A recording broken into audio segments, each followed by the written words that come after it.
And we are live. Woo! Woo! Welcome, everybody. I'm Dan Nadelko. Welcome to Digital Marketing, live at the Hive, Digital Marketing from the Trenches, episode 183. I think. Yeah. Can anyone confirm or deny that 180. this is episode 183? It sure is. It sure is. Okay, funky.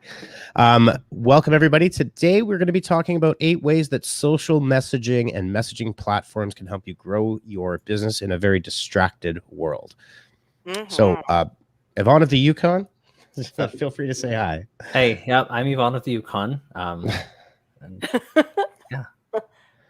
He's going to be the next big content creator on TikTok. I can see it. you know what? Honestly, that's a good name. I didn't even think about that. There you go. Oh, We'll that would be perfect. I'll do that. And then Miss Stacy, do you want to say hello? Hello. Hi, I'm Stacy. I'm the content manager here. All right, Do let's some see. great stuff. I did manage to drop my phone. I don't know where it's going to be in focus. You can see it's there. And so now it is randomly doing things with the digitizer. So I killed another phone. Congratulate me. Nice. Very nice. Very nice. All right. So lots of good stuff. Hello, April. Hello, everybody that's joining us. Got a few people on Twitch live. Thanks so much for being here. Okay, so let's start off with what's new. We got some good stuff happening. Messenger API for Instagram is now available to all developers, which means you will start to see more and more integrations with your favorite apps, and the ability to send and use messages. How relevant? I know. Yeah, it's totally It's really relevant. in line with what we're going to talk about today. Mm-hmm. No matter how your customers are trying to reach you, you're going to For be able sure. to And reach you know, them. one of the things that's interesting about Instagram is that Instagram is obviously it's kind of it's taking a second fiddle right now to TikTok in a lot of ways, but brands are there because of this shopping experience that we've been talking about, the integration of native shopping directly within Instagram without having to leave. TikTok's going to try to catch up there, but you can see Instagram and Facebook are starting to make changes that are going to open up additional features and functionality, and it's really going to be a lot of e-commerce. I think is going to be what that comes of it. 100%. There was one business, I'm just looking here. I saw it earlier when I was reading through the stats where they were actually able to, Kiehl's. I think they're like almost like a beauty store, and they were actually able to increase their conversion rate by 20% just with this one API integration. So yeah, for sure. I mean, this is the whole thing. The more touch points you have to message and connect, the more successful you are going to be, for sure. Okay, cool. Oh, April's asking, how many phones has that been now? Well, I've got a graveyard in my basement here. I'm gonna want to say every phone that I have ever owned, I have smashed the screen on. I'm not even joking. Curse. At least I would say 3 or 4 since I've been. I mean, I don't do anything either. I'm just sitting outside. It fell out of my pocket. It landed on the edge of the case, right? The way it's supposed to. Like, I've got all the right things. Anyhow, pay a ransom to Bell Mobility every month. So I think I probably have an upgrade in there somewhere. That's a whole other. Let's not get me going on Apple or Bell Mobility. Well, I was telling you should come back to the Apple fam, but yeah, we'll talk about that. All right, hold on here. I'm just getting rid of a pop-up, of course. Okay. And zooming in here, but so WhatsApp, taking all sorts of heat all over the place, may come up with a way to verify. Why is this not zooming? There we go. Let me just get back to it. Anyone want to speak to this one? Anybody have a look at this one? Yeah, I did. So what's really interesting about this is instead of you having to remember, the actual security code to get in, it'll just send you a quick phone call to verify who you are. So it'll be a lot easier for you to actually access WhatsApp and verify who you are. It said it's going to call them flash calls to verify users' login information with an automated phone call. That's actually really good because I know me personally, actually, I was recently hacked because I'm really bad at switching passwords, and I use the same for a lot of things. So having that ability is actually really good for people who do not forget their password constantly and need to, you know, have one different for everything else. So I think that'd be really handy. I never forget passwords, right, Dan? Oh god. If Stacy changes another password without telling me and turns it into something like hello 4. Yeah. Anyhow, this flash call features is interesting. I wonder what would happen if if you guys have heard of SIM attacks, where hackers will actually contact your cell phone provider and go through the security verification process, get a new SIM with your number on it, and then they get all your stuff. So I don't know if that's that may be a vulnerability. But I think my roommate actually recently, they were calling, a bank called her, saying that it was using her card, and it was apparently the scammers were the bank pretending that they were her trying to get her information. So I don't know. It's just what people do these days. You don't know. For sure. All right, let's keep going so we don't just stick on to what's new this week. But Apple continuing to doubling down on privacy. Further, the ad industry is so funny. Further complicating tracking and targeting. Yes. Go ahead, Stacey. Sorry, you were going to say? No, they're just making it almost next to impossible for marketers to actually collect. You know, like I was reading through this article, and they were saying that you can even, so you won't be able to access a user's IP address, and you can even call it like a private or unique random email address to keep personal email addresses private. So now, even if you think you've gotten the email of that customer, you might not have it because it's private. Yeah, this is the private relay service you're referring to, right? Yeah.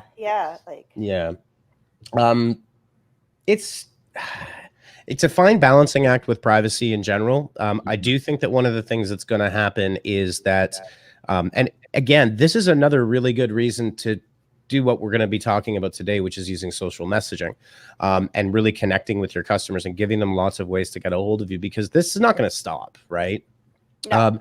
I think one of the most important things, and we've been working feverishly towards June 25th with clients, is creating first-party data sources and starting to collect your own data and doing it in an ethical way. So for apps, you can use Kochava, you can use Apps Flyer, connect them directly to your ads platforms, and you can build your audiences through several different channels. In addition to, the more traditional, because the third-party stuff is like, it's just simply not happening. No, it's not. And they were saying that over 47% of respondents of whatever survey they decided to do said they're likely to consent to this, privacy piece. Yeah, I mean, the question that Apple is posing is, will you let us track you? Yeah. Well, like you're saying with that fine line, right? There's of course people want their privacy, but as marketers we kind of need that. But how do you show, like you said, there's the ethical way of getting their information? Like there is the fine line of like, we still want your information, but we don't also, we want to, if you want to be private, right? So like, how do you balance the two things, right? So as long as you can find that way to do it, like you said, ethically, and because we kind of need that, like without that, it's always a fine line between what a consumer wants and what they actually want, right? Everybody wants a certain amount of privacy, but the thing is that the reality is that the needle has not moved at all in terms of people being more privacy aware. They really aren't. They're always willing to give up their information for free service, TikTok being a great example. Now, what is happening beneath the surface? All of these apps are tracking multiple data points on your phone and activating your camera when it's not supposed to be activated. But, I think one of the things that's going to happen is that, especially as we start to, generationally move through, where Gen Zers start to get into their late 20s and 30s, that kind of thing. There's going to be a whole different take on what privacy means and how you manage that. And this is just the very beginning of it. But this article does talk a lot about, using content in e-commerce plays on your own websites, acquire email addresses that can be used for marketing efforts. I mean, you're kind of going back to basics. And that's, I think, an important thing to do. And then also look forward towards new and innovative ways to really connect with your audience. Yeah, and I think content's going to play a very key role. I was listening to another podcast this morning, and they were talking about, well, this guy was asking, well, how do I get, leads? How do I get people to contact me with all these like privacy restrictions? It's going to be really hard for me to target who they are. Mm-hmm. And the answer came down to, well, you got to create great content, valuable content. And in doing so, they will naturally come looking for you or become loyal to you, right? So I think there's like the technical aspect of collecting that data, but then there's also just remembering the basics of providing real value to your customers. Yeah, people for want sure. to take the easy way out, right? Yeah, So. You got to do the work. That'll always be the case. Another interesting one from social media today: TikTok sharing new insights into the importance of sound for marketing promotions on the platform. The thing I really like about this is that, yes, well, we always talk about emotional marketing. We talked about it the other week, and using music and audio as a key part of that strategy, I think, is a really great way to go. Yeah.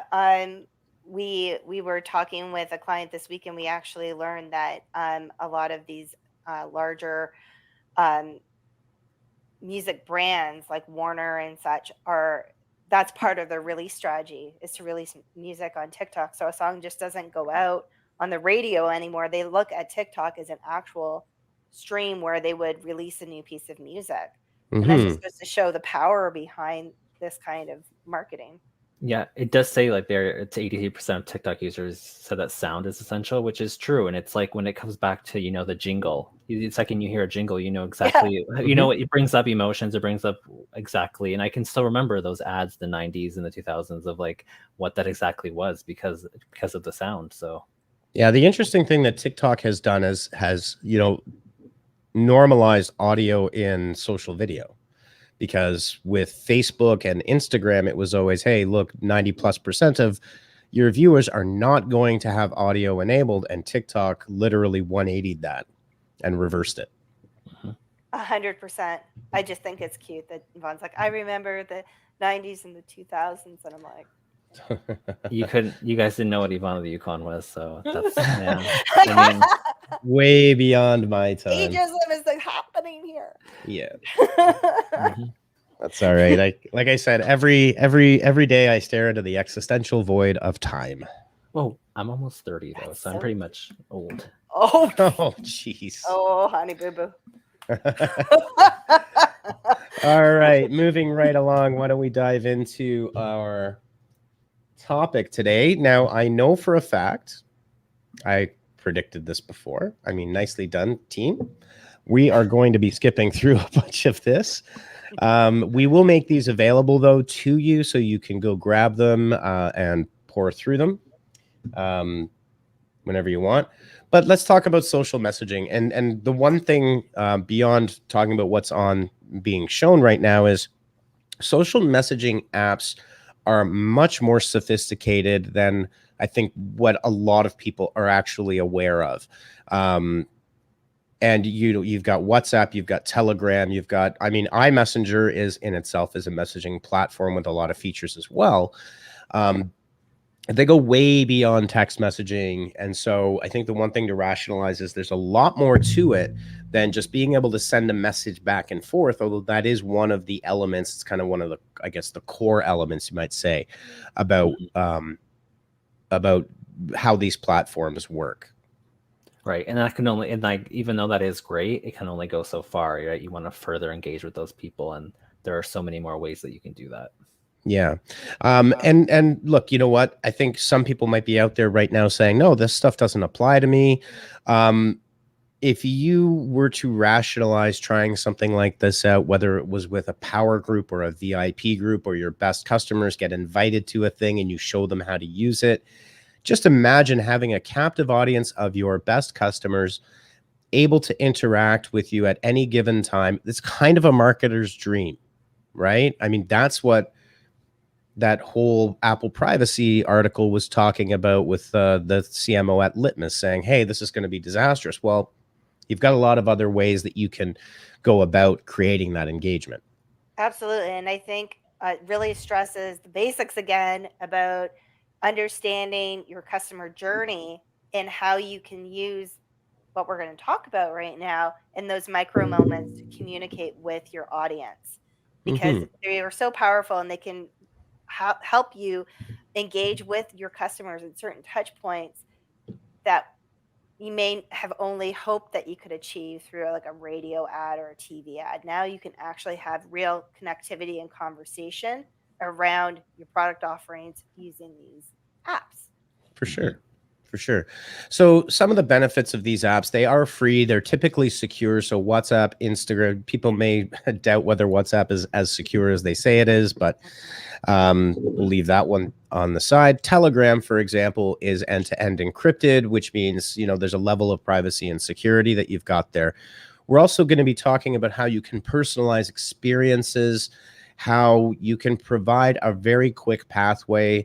We're also going to talk about chatbots in this in terms of messaging and how messaging strategies can help you in what we call micro moments. And we'll talk a little bit about that as well. Cool. All right. This one's a little bit hard to see, I imagine. But what we're talking about are the, let's see, is that going to work? No, it's not going to work. Okay. I'm going to read these off. So number 1 is WhatsApp. Number 2 is Facebook Messenger. Number 3 is WeChat, which is pretty staggering considering that is really just how big China is. Since the vast majority of users, you have to jump through hoops to get a WeChat account. QQ as well, which we'll talk a little bit about.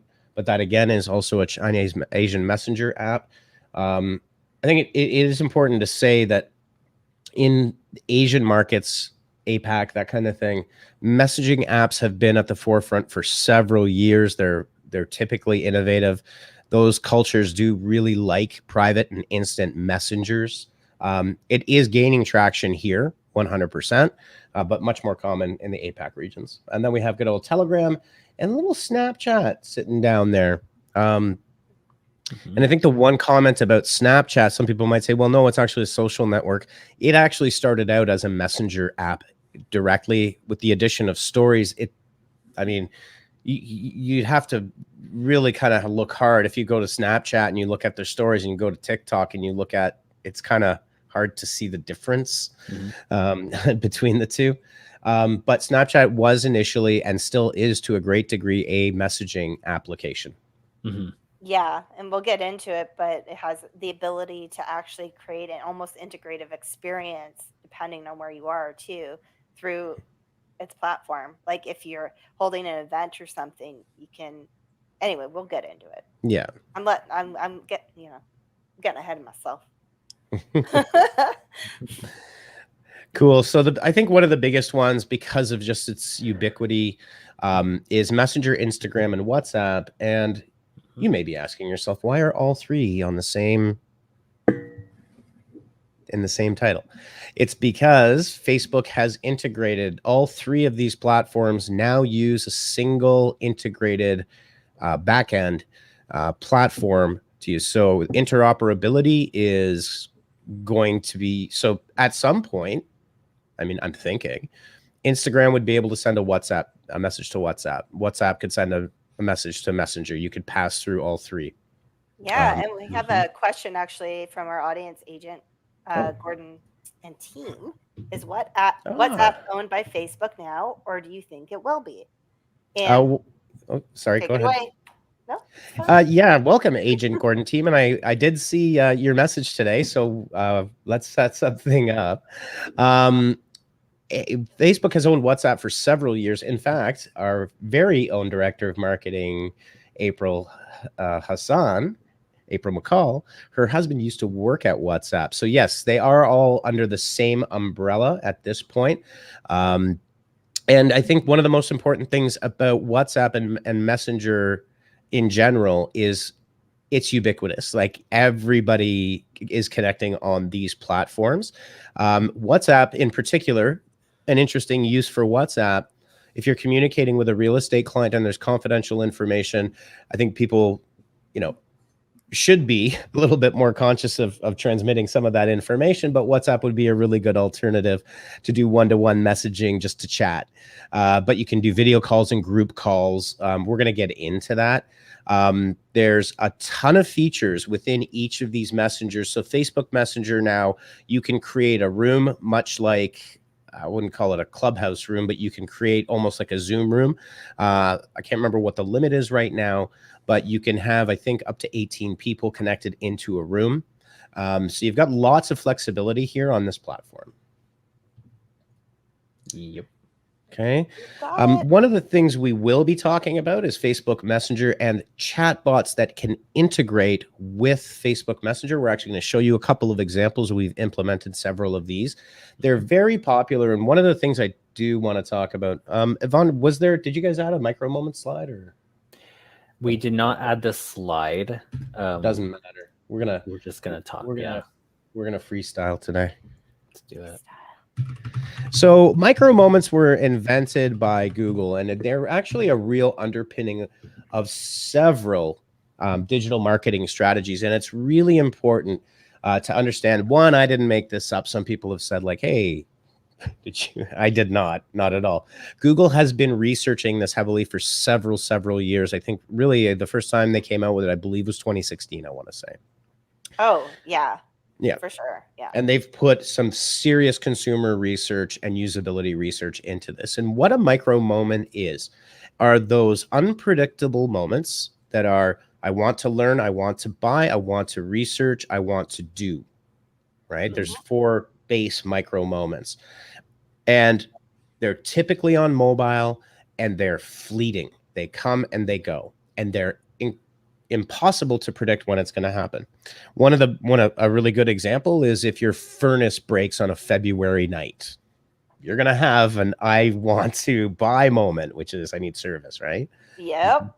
Exactly. So if you go to Think with Google, and if you're interested in this kind of thing, there is just a ton of research on micro moments. And one of the challenges with marketing strategies is how can we create a framework that will capture those micro moments 24/7 without breaking the bank, right? Without someone literally sitting there 24/7, because that's not really practical.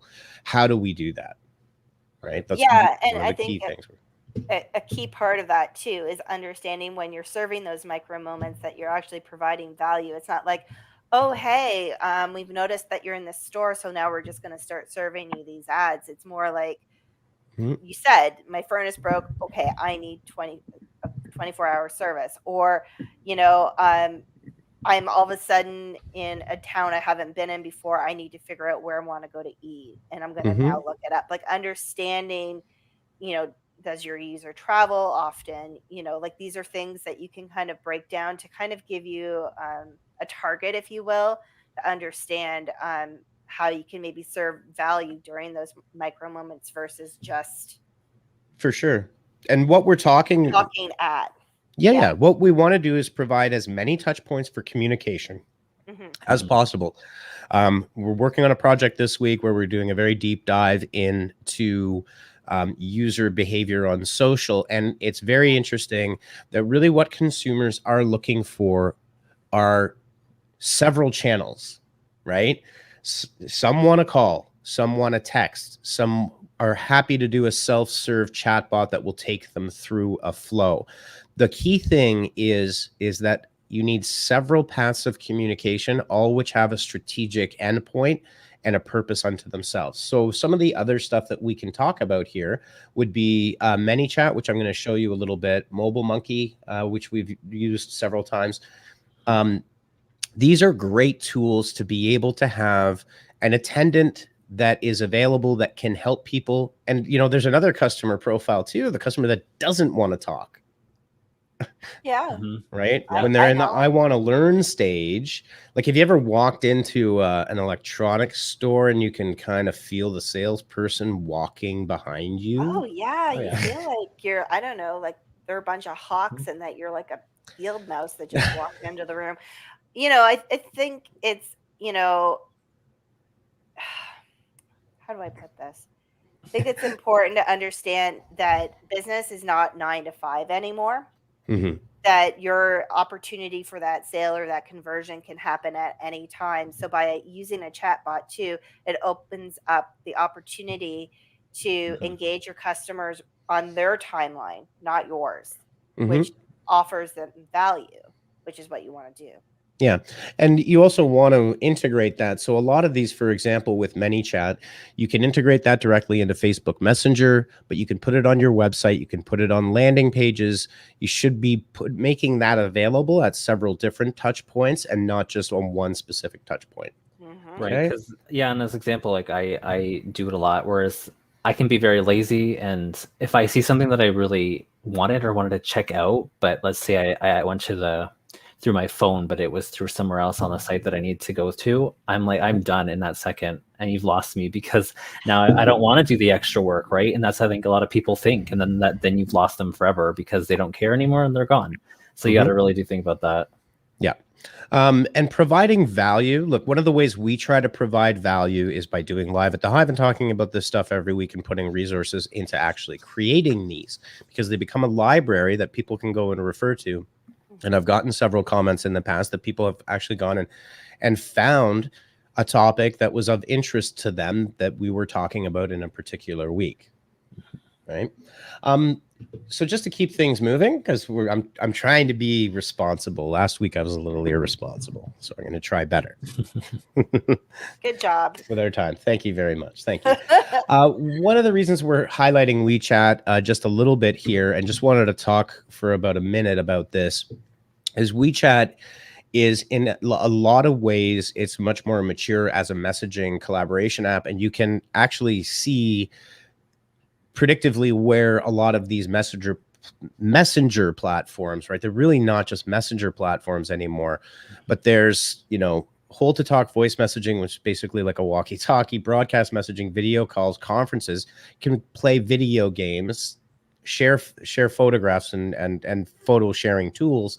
WeChat has a ton of features, including the ability to send payments to each other. And they've got shopping integrated. So you can imagine in these countries, and look, it's strange that you would think like, China is extremely, is growing extremely rapidly, but as a total of the population, you've got your urban centers. But in a lot of ways, they've adopted interesting uses of mobile tools because of limitations of internet connectivity and things like that, right? And I think what we were doing by looking at this is saying, well, look at where WeChat is here now, and look what's happening with your WhatsApp and your Telegrams and our major messaging platforms. What's going to happen? And I can guarantee you that Instagram is going to turn into a total storefront. And like I've said for about a year, this is not just a play against TikTok. This is a direct play right to Amazon. And you're going to keep seeing more and more of these types of features coming out. Yeah, and I think a lot of things people are fighting is that, like way back then, like with Facebook and Instagram, it used to just be a one-stop thing. You'd go there for Facebook to see your daily feeds and things like that. But now everybody wants to have everything on their platform, and that's what people want. And that's they don't want you to leave to another platform to go find that. They want to have it available to you there. So I think a lot of people are starting to add more things, and that's kind of what it's kind of come down to. Oh no. It's okay. Don't worry. I'll be back in a second. He's been swallowed by the darkness. It's my camera. It's no problem. For those of you listening to the podcast, that will make absolutely no sense. Yeah. I have my Canon EOS that I'm using as a camera, and it's got a 30-minute shut off on the CCD, so I just have to go and flip the switch. Okay. But again, we're organic here. We're friendly. We don't want to be. We can always fall back on overproducing on social is not a great thing. So there you go. Yeah. I'm down. Okay. It's simple, stupid. No, Yeah. So moving right along, let's talk about Telegram. Telegram took a huge got a huge shot in the arm thanks to WhatsApp. So somebody's probably sending somebody a present because of WhatsApp changes. WhatsApp's change in policies. Telegram received record numbers. I believe the number was 3 million people registered in the one day and took everything down. Yeah, it would Yeah. do that for So sure. Telegram is extremely functional. I've actually worked with people that have created Telegram groups with hundreds and hundreds of their customers. It's end-to-end encrypted, so in people with privacy concerns, it's a very popular app. It's super easy to get started up. The functionality that you can use on that is incredibly powerful overall. A really strong platform and definitely one to consider. Okay. Yeah, like I think if anyone's watching this right now and they're like, okay, well, this is great, but which one should I be on? The answer is really you should diversify, and like understand, what's going to work best for you, I guess, in a sense, but you shouldn't just pick one. You should try to look at it more holistically. And to be fair, I mean, I think there's an argument to be said, like, look, I don't want to have to guide my customers or my leads through how to install a Telegram, for example. That's true. You could put that in place to say, look, install Telegram, here's why, yada yada yada. WhatsApp is a very common app. In particular, it's really great. My mother-in-law, when my brother-in-law moved to Europe to play professional hockey, they all jumped on WhatsApp because that was kind of what to do, right? You could pick the one that suits your audience most effectively, right? And then make it known that you are on that platform and you're making yourself available. Okay. Moving right along, we've got Snapchat, and I just want to spend a couple more minutes on the platforms. Sorry, Stacey, you were going to say something? No, I just saying I really like this if you're looking to create an immersive experience. I think it's great as like a, the fleeting story and the message back and forth. But something that we've done in the past is use Snapchat filters and geo-target them during events, which is really fantastic way to engage your community that's already on Snapchat in the event and kind of get them talking about it and creating that another level of fun. Yeah. Snap gets this kind of bad rap about, it's only kids that use it, but it does skew to a younger demographic. The one thing I will say about Snap, it's got a very loyal user base that uses it. Now you can use, because of the hybrid nature of Snapchat, for younger demographics, it's really fantastic because they're very comfortable with it. But it also, I mean, look, they invented stories, right? They invented that concept that was ripped off by literally everybody in the industry. And if you go through stories now, I dare you to see, it's so similar to TikTok. They kind of continually get ripped off, but they've got this blend of messaging plus social that's interesting. The geo filters, we've used them at LPGA events. We used them for several years. They were a huge hit. You can share excitement for an event with it. Definitely in terms of marketing and messaging, if you've got that younger demographic, I would suggest trying it out and making yourself known there and just having it as another way. Again, I think the important thing is where big parts of the industry had doubled down on one channel, right? Whether it's organic search or whether it's email marketing or whether it's Facebook advertising or whether it's Google advertising, right? The outcome has always been the same for a business. It's never been different. It's never changed, which is, now I have to pay for visibility on Facebook, and Google ads have never in the history of their existence decreased in price, right? So you've got to continue to diversify and embrace these different techniques of continuing to engage with your audience and to build that real community around what it is that you're doing. Right. And that kind of leads to those micro moments, right? If you can reach more people on all of those, even if it's a few, right? You're still and it could, even those few people are still valuable. So it's not a bad thing to, reach out to all of those different platforms and at least attempt or try to, because you may find some new people there that you didn't know. Yeah, for Maybe sure. it's a hippie in me, but I always look at it as what's the emotion you're going to create behind it. With Snapchat, you have the opportunity to have a lot of fun and get everyone engaged and kind of have that lightheartedness. With another messaging platform, it might be more of an informative piece, or a 24/7 helpline with a chat bot. Like, just understanding, are you building trust? Are you having fun? Like, what is the emotion? And then really build off of that, because that's going to get more people to want to engage with your brand. Yep, absolutely. And I'd rather honestly have 10 really loyal customers than 10,000 totally disinterested human beings. Right. Yeah. Because those 10 people are most likely going to buy your products or buy what you're selling. And then that's the point of what you're trying to do. You're trying to get them to continually come back and really involve yourself with their products. So really that's what and with all of this stuff, I mean, I think people, when you look at how oftentimes marketing, so I heard a great statement the other day, and I actually updated my personal website with it, but let's get rid of the term digital marketing and let's call it marketing in a digital world, because that's what this is, right? There is no such thing as traditional marketing anymore. Like, billboards are electronic now. They, at least a lot of them are. So look, let's kind of continue to go forward. And basically, I guess what I'm trying to get at with the messaging and the community messaging is you get a sense of community and a direct approach, and you build your tribe.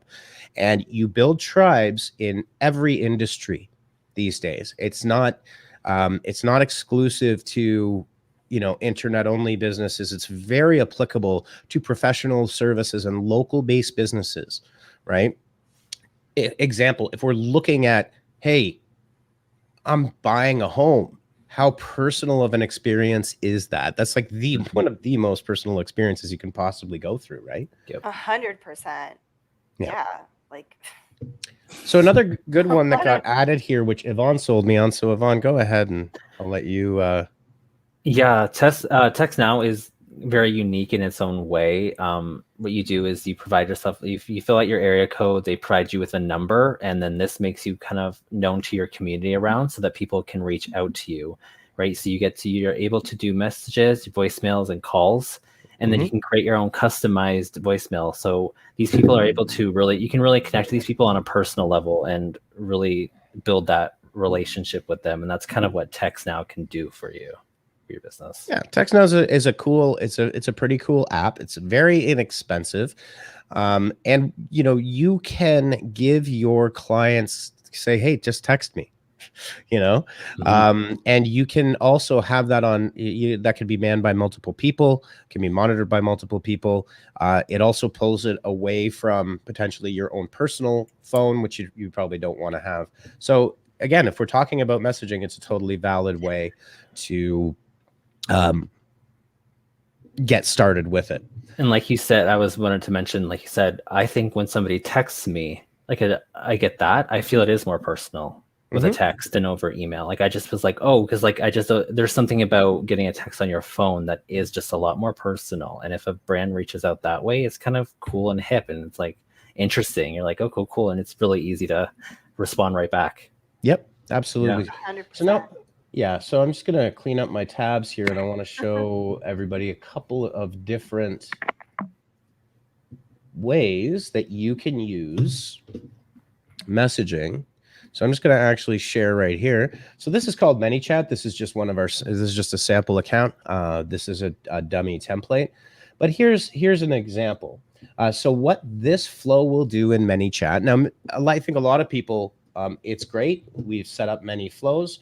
You can see that you can integrate with Facebook Messenger and with anonymous messenger as well, and create fairly complex interactions.